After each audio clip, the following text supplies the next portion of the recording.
Singularity. My name is Nicola, aka Socrates, and you're watching Singularity One-on-One. Singularity One-on-One is a regular podcast feature of Singularity weblog, where you can go and listen to it or download it in full. If you guys enjoy this show, you can help me make it better in one of many ways. You can simply go to YouTube and leave a comment, or you can click the like button, you can write a review on iTunes, or you can simply go to singularityweblog.com and make a donation. Today, my guest on the show is Christine Peterson. Christine is one of the co-founders and a past director of the Foresight Institute for Nanotechnology. So, welcome to the show, Christine. I'm incredibly happy to have you here. Well, great, Nicola. Thank you so much. Thanks. And I know that you're very busy and we're kind of tight on time, so I'll jump right in. First of all, I greatly abbreviated your personal biography. So would you mind introducing yourself a little bit better than what I did? Sure, I can do that. I have been for many years involved with nanotechnology. I was one of the co-founders of Foresight Institute, which is the leading public interest group in nanotechnology. And I'm still heavily involved there, mainly doing a lot of nanotechnology conferences, probably over 30. The most recent one that I was heavily involved with was held at Google. The other main thing that I do is that I'm very interested in life extension and longevity. And I've had two big conferences on that called Personalized Life Extension Conference. We've had a lot of people request that the conference be made more available to more people. So for this year, we're taking it as making it into an online conference, and that's located at healthactivator.com. So we'll be having 20 sessions spread over the year, and in fact, we're showing free videos right now. So those of your viewers who are into life extension or longevity, those free videos are showing currently. Mm-hmm. I actually have to share with our viewers that I did watch some of those videos and I greatly enjoyed them, so I do recommend them. Christine, I know you've been involved with nanotechnology for many years, so let me ask you, how and why did you personally get involved into that field of nanotech? I went to school at MIT, and I was studying chemistry, especially biochemistry. And my concerns were primarily environmental at that point. That was a time when people were very concerned about limits to growth. There was a lot of concern about pollution, loss of species, a lot of the same issues we're seeing today. And I, at the time, and still today, felt that part of the solution would be expanding into the space frontier, expanding off the Earth. And getting the biosphere more broadly spread out so that we don't have all our eggs in one basket. Then I happened to run into the other co-founder of Foresight Institute there at MIT, that his name is Eric Drexler, and he explained to me that with nanotechnology, as he was foreseeing it, we would be able to get rid of pollution entirely. In terms of chemical pollution, just simply not keep spreading misplaced atoms and molecules around our planet. And to me, as someone who's into the environment, that made me very excited, and it still does. That is still a big, huge driver to me on why should we care about nanotechnology. Of course, the other one is medical. Mm-hmm. So then you met with Eric Drexler, and how and why did you decide to start up the Foresight Institute for Nanotechnology? Well, both of us at that time could see that nanotechnology was going to be a very big deal. We could see that it was going to be necessary to educate many, many people about what it is, its potential benefits, possible risks or downsides, how to avoid those. And in fact, at that early time, even the research community was still completely ignorant of these possibilities. In fact, many of them would even tell you that it would be impossible. Yes. We actually did get that quite a bit. So we could see there was going to be a huge educational task for us. And we felt that at that time, a nonprofit structure was needed. It was way too early for commercialization by decades. So the right format at that point was nonprofit. Mm-hmm. So, as you said, one of the reasons was to sort of educate the public and even some of your colleagues who greatly underestimate the potential or even the possibility for any of those nanotechnologies that were envisioned by Eric Drexler and you at the time. So, what's the mission statement, perhaps, and what are the goals or the publications and the events that the Foresight Institute for Nanotech creates? Well, the mission is pretty straightforward, which is to accelerate and promote the benefits of nanotechnology, specifically molecular nanotechnology, which means atomically precise nanotech, and also to reduce any potential downsides, lower any risks that may be involved. So accelerate the benefits, reduce the risks. And do you have say an annual publication or an annual conference or anything like that? We have a couple of different conference series. One of them we just held, which is a highly technical research conference, really aimed primarily at people who want to get deeply into the chemistry and physics and material science of this field. This is for people who are pretty technical or who really enjoy hearing the detailed nitty-gritties of the technical side. This is pretty challenging stuff, but we do get people who are not professional nanotechnologists who come also because they're intensely interested in the topic. So that's the conference we just finished. Then we have another conference series. I mentioned the last one in this series was held at Google. This is a bit more accessible, where we bring in a wider variety of attendees, people who maybe don't really want to hear the nitty-gritty, gory details of, how this hydrogen atom attaches to that carbon atom, this kind of thing, but who are more interested in a broader view, want to know how are things going, what's coming, how is this going to be applied, any societal impacts that may be expected. So commercialization, social effects, applications to the environment, to medicine. This is a broader conference. And we also would include talks that relate more broadly. For example, we had a talk about opening the space frontier, which is related. Nanotechnology is going to help open the space frontier. So it's a broader, more I think for this particular audience, we cover singularity topics in general, including life extension and longevity, just a wide variety, artificial intelligence, machine intelligence, a wide variety of singularity-oriented topics. Perhaps you should help us out or sort of set the foundation for us by giving us your definition of nanotechnology, because if anything, I've noticed that after doing 80 or 90 of these interviews, much of the time the experts in the field actually do have different definition of the same terms, and so it seems to me that occasionally people talk about different things. So I always like to sort of lay out the foundation of what we're talking about. So what is nanotechnology in your view? Well, you're absolutely right that people use this term differently. And I wouldn't say that any of those definitions are wrong, but it is absolutely useful to try to find out which one people are talking about. If you look at the governmental definition, it's extremely broad. Basically, any kind of science and technology that is down under, I believe it's something like 100 nanometers, which is basically it's so broad that it's really not that useful, I think. It includes too many different things that are totally unrelated. So what Foresight has always focused on in terms of our definition or our area of interest, let me put it that way, is what we call molecular nanotechnology or atomically precise nanotech.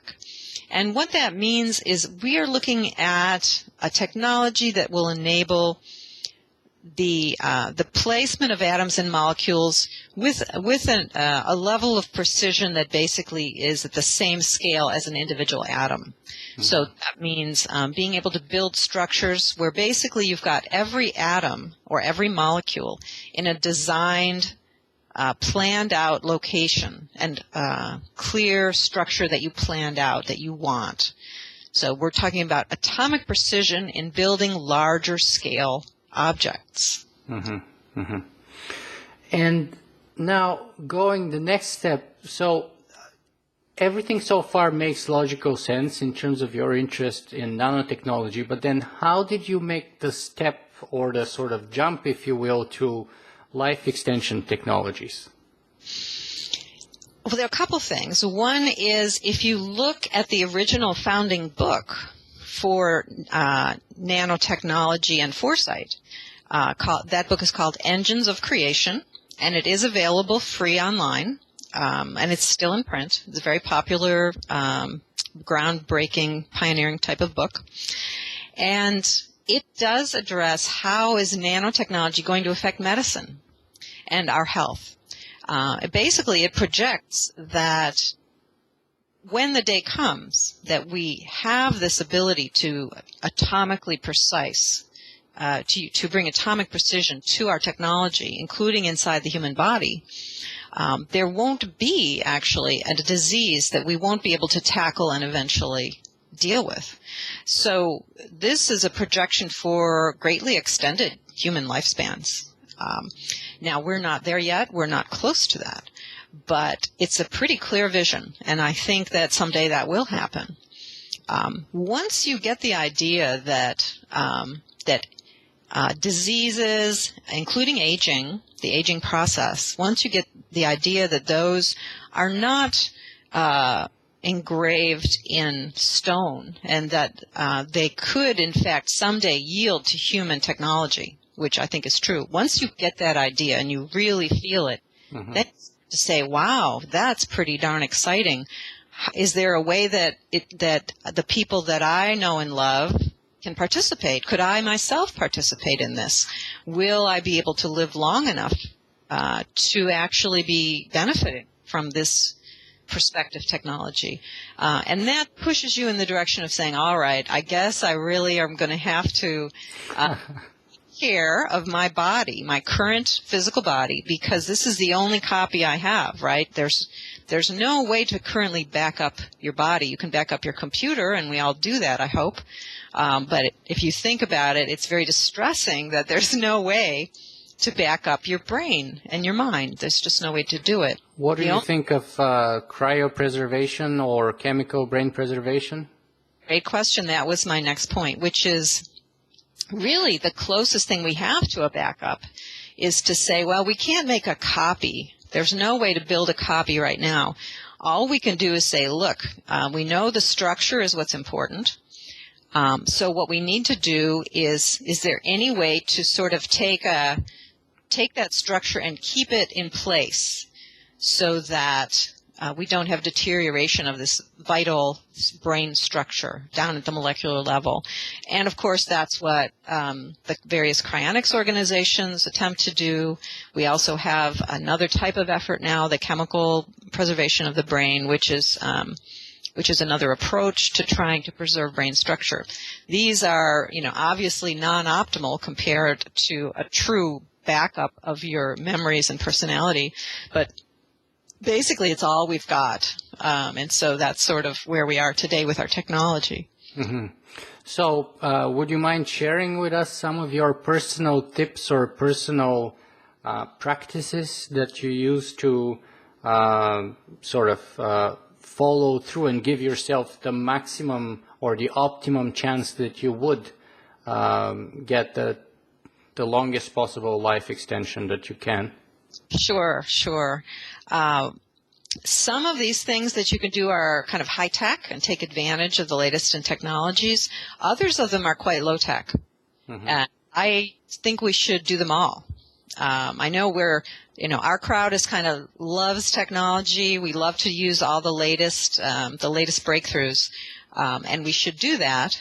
However, many of the things you can do in the terms of improving your health and keeping your body as healthy as possible and intact as possible are pretty low tech. So let me just sketch just a tiny hand. There's a lot, and that's why we have this conference series. But I can just give you a couple ideas. One would be on the high-tech side. I hope everybody watching this has had their DNA read, right? Have you had your DNA read? Me? Yes. I think I did mine about 3 years ago with 23andMe.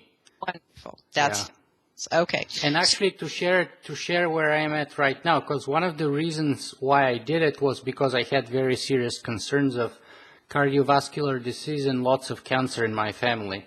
My mother passed away at 38 from cancer. I was 13. So I had, and I have prostate cancer in both of my grandfathers. So I was very concerned. Diabetes, and I have high cholesterol too. So right now I'm doing the following experiment, which is I did the whole month of January about 90% vegan and 10% vegetarian. Now I'm doing low fat, and next month I'm doing paleo. And at the end of each 30 days, I'm doing a cholesterol test, and then I'll compare the baselines sort to see which diet is the best for my body personally. Wonderful, wonderful, perfect. I'm thrilled to hear you're doing that, and we'll get a little more into to explain to the readers that approach, the general approach that you're using. But to finish with the 23andMe, as recently they did lower the price. It is now $99 flat rate. For a long time they had a monthly subscription fee. Turns out people really hated that. I certainly did not like that. I think that's what I'm paying right now still, by the way. Oh, well, you might want to check into that. But anyway, people, the flat rate, one-time flat rate is $99. Now, I think, if you want them to continue to give you new information, you probably have to pay something else. But if you just want your current results, it's $99. And basically all you do is spit in a tube, mail it in. It's very simple. And you get access to a tremendous amount of information about your body. And the important thing, and why I specifically like 23andMe, although there are other firms that do this, is they have really an excellent website in terms of helping you figure out what the heck is going on here, because there's a huge amount of interpretation that you need to do to figure out, all right, what does this mean? What am I supposed to do about it? So if you haven't done that, I would say definitely do it.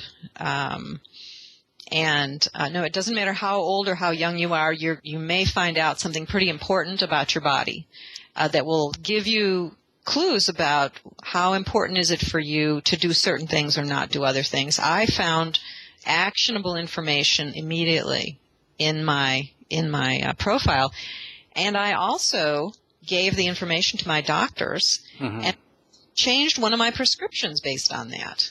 Which my thought on that was, wait a minute, why didn't this doctor check this before? Why am I taking this prescription that's wrong for me? Why didn't this doctor ask for this data in medical is, not. The reason I'm laughing is because, I gave the same information to my doctor and he told me, if you want to waste your money, sure, go ahead and do it.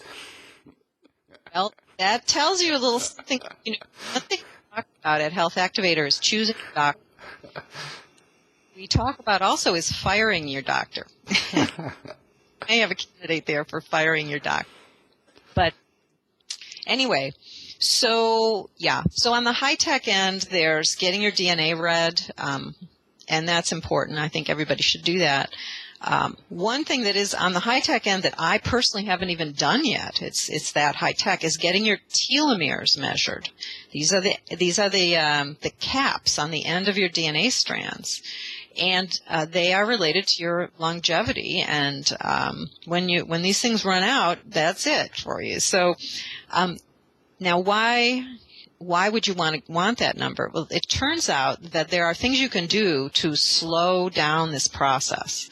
So if it turns out that your telomeres are not looking good, that's a signal. It's a heads up for you saying, hey, you've got to deal with this. You have an urgent situation here. So a lot of what you do is stress reduction. But there are supplements you can take that are supposed to help. At least 3 different ones that one of our speakers did describe. So I haven't even done this. It's high tech enough I haven't even done it. So probably we'll be talking at Health Activator about saying, all right, we should all do this. It's a little more pricey than the DNA, but probably something we should all do. So those are on the high tech side. And also on the high tech side, I would include some of the devices that you can purchase that are really useful in figuring out what's going on and optimizing your body. For example, one of my favorites is the Zeo sleep monitor. This is a device that gives you really detailed information about your sleep, the different phases, how deep it is, number of times you wake up, and it gives you an overall score. And what you do with, and you know this, Nicola, is you do your own experiments, right? They will give you either have some ideas about what you think might be affecting your sleep, whether it's caffeine or alcohol or staying on Facebook until too late at night. You can test. You can do 1 week this way or a couple weeks one way, a couple weeks the other way, and see if it has an effect. And it's much easier to do with a real readout, with actual data rather than a very subjective measure, which is better than nothing. But there's nothing like having numerical data to really help you see connections. Mm-hmm. Sometimes you find out things you don't really want to, you don't want to know, but this is how it is. For example, I did my own experiment in a quantified self sort of way, similar to what you're doing with your cholesterol. And I found that, that caffeine at 4 p.m., you got to stop doing that. That's the method. It was like, cut it out. You're really messing yourself up with that. So I don't do it anymore, right? Do you do it in the morning? I do, and I'll tell you, I could do an experiment now. My next experiment could be saying, all right, let's see what happens when I get rid of that. Mm-hmm. I've got it down from 3 cups of caffeine per day to 2, and then I could say, all right, what happens when I cut out the next one and then the next one? I haven't done that, but I could. So, but there are many other things that can affect your sleep. And then let's say you find out something does affect your sleep. For example, being on the computer until 11 at night might be a problem for you. You can either get off the darn computer, or there is a product called FLUX. It's a software product that will turn your computer light, it will block the blue light in your computer monitor. So it's not as good as getting off the computer. That would probably be better.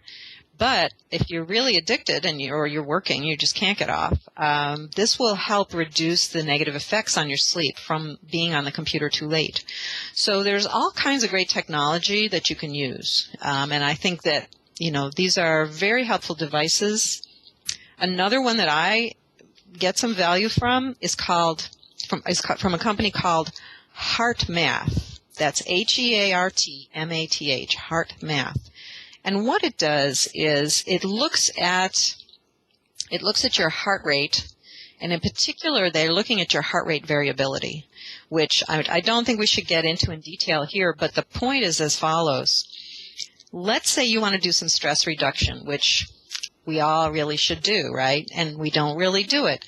One of the reasons we don't do it is, let's say you want to try meditation, and, what we found is there's just no question about it. If you want to live longer, you really should do meditation. I know it sounds kind of woo-woo and non-technical, but the fact is the data are just so clear. There's just no question about it, okay?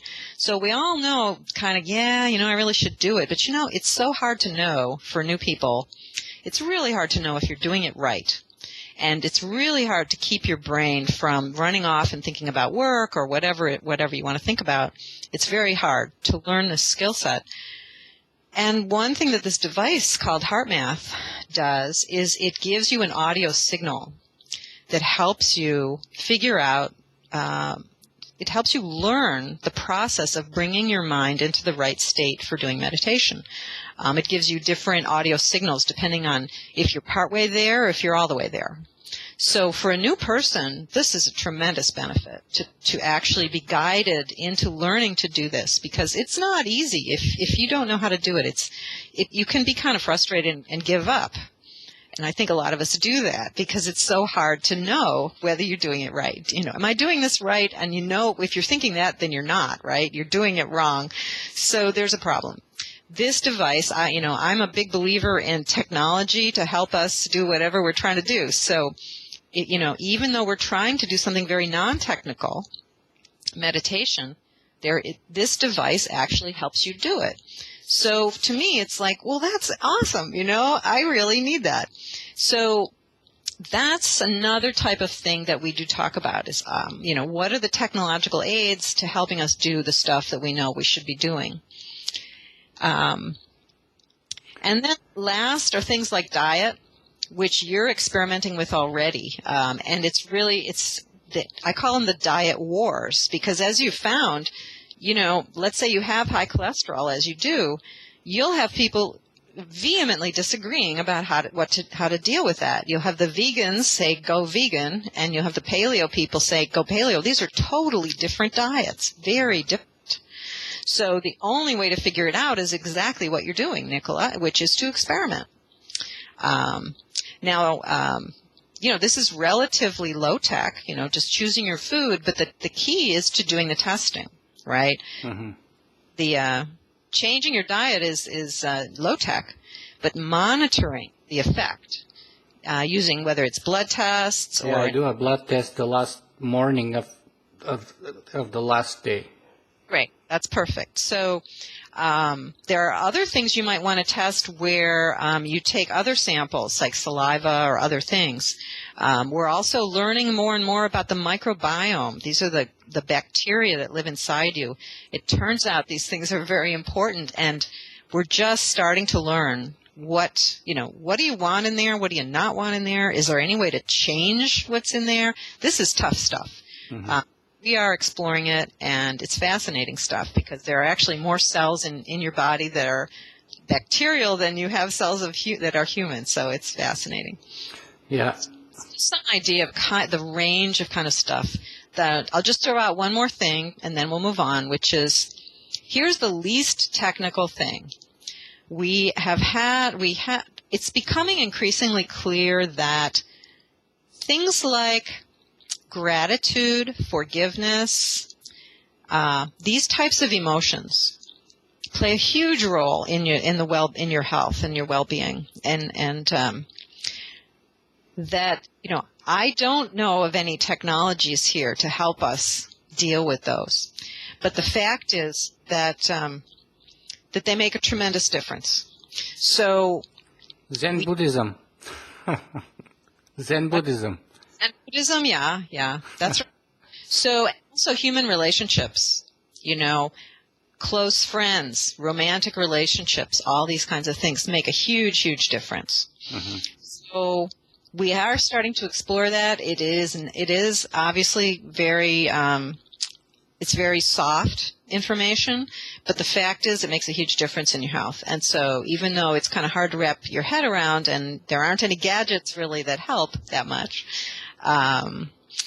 you do address those, trying to get a handle on, all right, how important is this? And if you aren't where you want to be, how do you get where you want to be? Mm-hmm.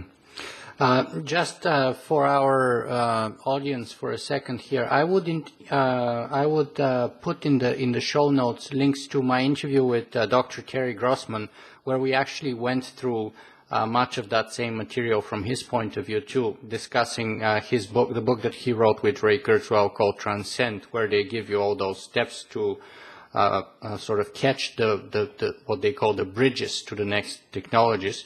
And also, one of my most popular actually articles on the blog is my review of the 23andMe process, where I recorded with a camera how the whole test works. So I would include that to the show too. But let us move on and go back to nanotechnology here for a moment. And let me ask you this. Christine, should we fear nanotechnology? Well, I think we can ask that question about pretty much any technology. And I think that for any powerful technology, there are abuses.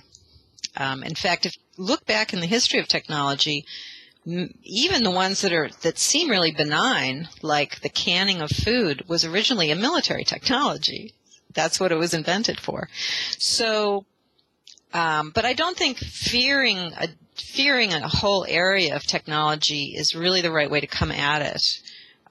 What we need to do is to look at straight in the face, and look at it all in all its aspects, the positive, the negative, and say, all right, this is coming. It's clearly coming. There seems to be very little question about that. Oftentimes it comes faster in the military space just because they are very, there's a lot of funding, there's a lot of push on that end to promote technology. So I don't think fearing a huge technological space and revolution is really the way to deal with it. I think, though, the more you dig into nanotechnology, especially the potential use in warfare or terrorism, anything like that, is there is a certain amount of fear. Just as there's happiness about the potential benefits, there's also some fear. So, but I think we have that about any technology, any powerful technology, and the fear just helps push you in the direction of saying, hey, let's deal with this. Let's address this. That's the only sensible thing to do. Mm-hmm. Mm-hmm. On the reverse side then, what's the most inspirational thing for nanotech in your view? Well, I think there are three main viewpoints on that.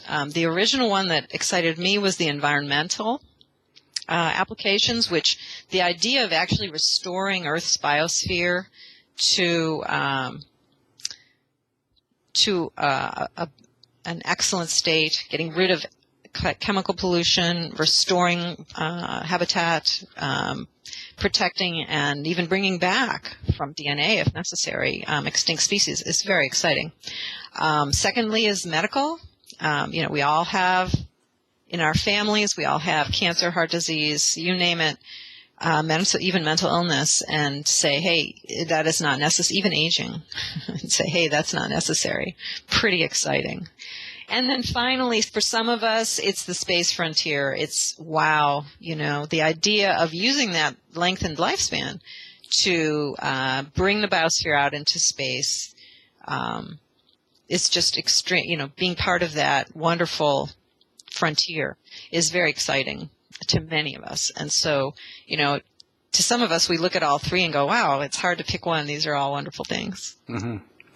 Christine, I want to move on to a couple of sort of different questions here. One of my most merciless critics of this show is my wife, and her most merciless, most regular criticism is that I don't have enough women on my show. Actually, in fact, it's very rare. Probably the ratio out of 80 interviews is probably I've had 5 or 6 women so far. So, and my regular excuse is that, I'm just working with whatever I have. I mean, I'm just trying to find the experts in the field, like you, and it just happens so that, there are so many men versus so many women. What would you like to say about that criticism and my excuse? Well, I've had the same problem because I run conferences on nanotechnology and related topics. And, of course, I would like to have more diversity, not just women, but also it would be great to have minority members, right? Mm-hmm. I mean, it would be wonderful. And the challenge for us is that if you look out into these spaces of who's active in these areas, it is mostly men. And the problem, of course, it's not our fault. The problem goes back, there's multiple issues here, whether it's the educational system or cultural factors, or in some cases just personal preferences. They do vary, right? You do find more. There are professions where there are more women than men. So I'm not sure that she should really be blaming you. What you with her is, hey, if you think there's a lot of women out there, or minority members for that matter, who should be on the show, give me a list. Solve this problem, that would be wonderful. I think you'll see pretty quickly that it's really hard. So that would be one way to come at it. I don't think it's your fault, and it's not. Thanks. I think that's a fantastic suggestion. Well, let me know how it goes. Hey, if you find anybody in nanotech, let me know. Absolutely.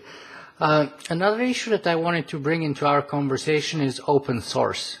Now, I know that you have been credited with naming or coining the term. Would you mind sharing that story with us, how it happened and how, what did you mean originally by it? Right. Well, if you recall, prior to the term becoming more popular, the most popular term that was used before that was free software. And for people who understand that term, it's a great term, because what they mean by that is they don't mean free as in zero price. What they mean is free as in freedom. By free software, they mean the freedom. The software is free to be changed, to be used, to be changed, to be passed along to others. Unfortunately, even though to old timers that was clear, to new people coming into the space, all they thought it meant was zero price, and that really wasn't helpful because there were companies, small, tiny startup companies, that were trying to sell what we now think of as open source services and open source software. And you simply couldn't sell anything that had the term free in the name. You just can't do it. There's two reasons. One is it says it's free right in the name, so you're not going to pay anything for it. And secondly, there is an attitude in business that you get what you pay for. Mm-hmm. Zero price, then it must be garbage. This was the attitude at the time.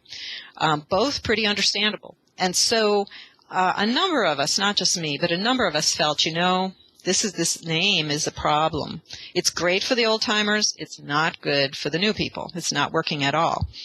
So we all knew this had to be fixed, and we were kicking around different terms to try. And this was just the one that I threw out there, and it happened to be the one that caught on. People just started using it, and it took off really fast. So I think the reason it caught on was not that it's a perfect term, but that the previous term had this big problem, and this was a way to deal with it. So my evil follow-up question to that one is that, I am aware that you're using an Apple laptop to conduct this interview with me, and yet at the same time you're the person who coined the term open source. So don't you find that there might be some kind of a tension or friction? I mean, Apple is, especially in the last 5 years, pretty much the arch enemy of open source, or at least it's perceived to be. Yeah, there is a tension. And basically, as you know, the term that they use is walled garden. Mm-hmm. Apple products they're a walled garden. They're closed off. You can't get anything.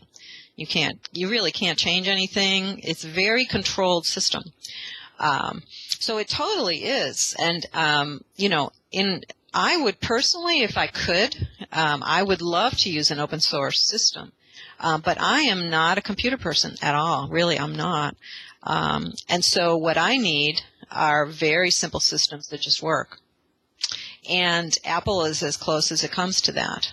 So there is absolutely a tension there. And I would love it if Linux or some other open source universe were to become as easy to use as the Apple products are. But it's probably not going to happen, right? The benefits of open source are different from the benefits of a walled garden. Each one has its pros and cons.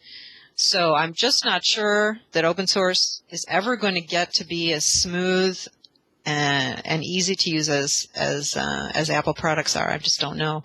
It would be great if they were. Well, I'm more optimistic on that myself. I mean, I'm a Windows user myself, but every couple of years I do a test run of Linux. And every time, because philosophically speaking, just like you, and I am a computer guy, I build my own computers. I put them together myself. But at this point, it's not there yet. But every time that I do a test with it, I see how much it's come, and how much closer it is to that moment. So I'm expecting the next iteration of my next desktop here would be totally running Linux. Well, great. I'm thrilled to hear it. And as you can imagine, though, if somebody like you, who's really a computer guy, is not yet on Linux, it's like somebody like me has no chance, right? Wait until if you come to me and you go, all right, Christine, it's time. Hey, that'll be very exciting. I just haven't been hearing that. Yeah, no, I understand that there would be another couple of years delay from, say, the geeks and then to the general public, right? Because for obvious reasons, I think. But time is advancing here, so let's move on to the last 3 or 4 questions that I have for you today. And that's, let me ask you, what's your take on the technological singularity? Well, that's another, as you know, I'm sure you know this, so that's another term people use differently, right? I've seen like 11 or 12 different definitions, so I guess it would depend on which one you're talking about. Let's just try to throw out a couple different ideas. One is some people use it to mean the arrival of machine intelligence, which is greater than human intelligence.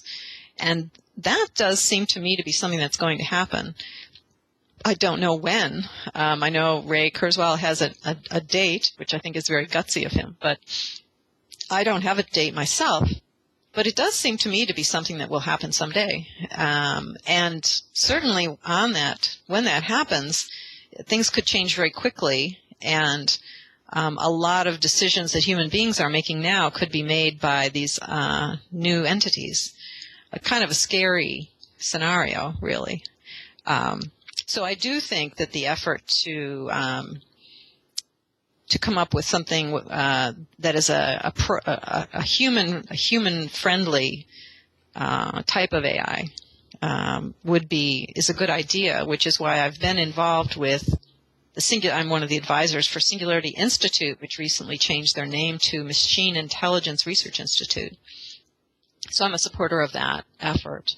And then another definition I've seen is a time of technological change where change is so rapid that it's basically you can't see anything beyond. You can't even begin to think about what will be on the other side of it.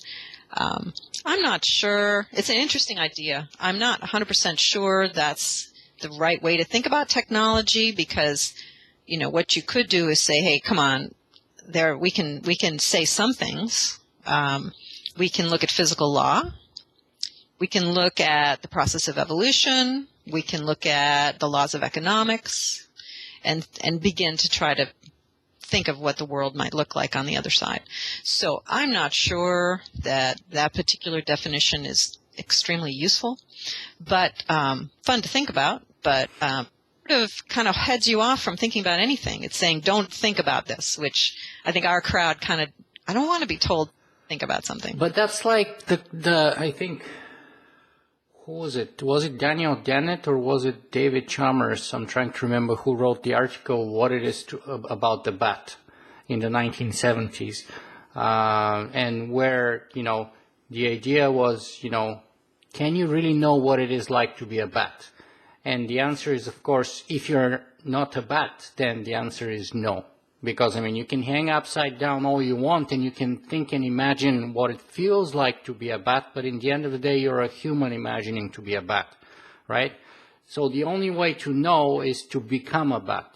And likewise, after the moment that you have superhuman intelligence, right, the only way you can know and talk and describe that is if you were to have superhuman intelligence. If you don't, then that's that disconnected issue. Then that's that sort of black hole, that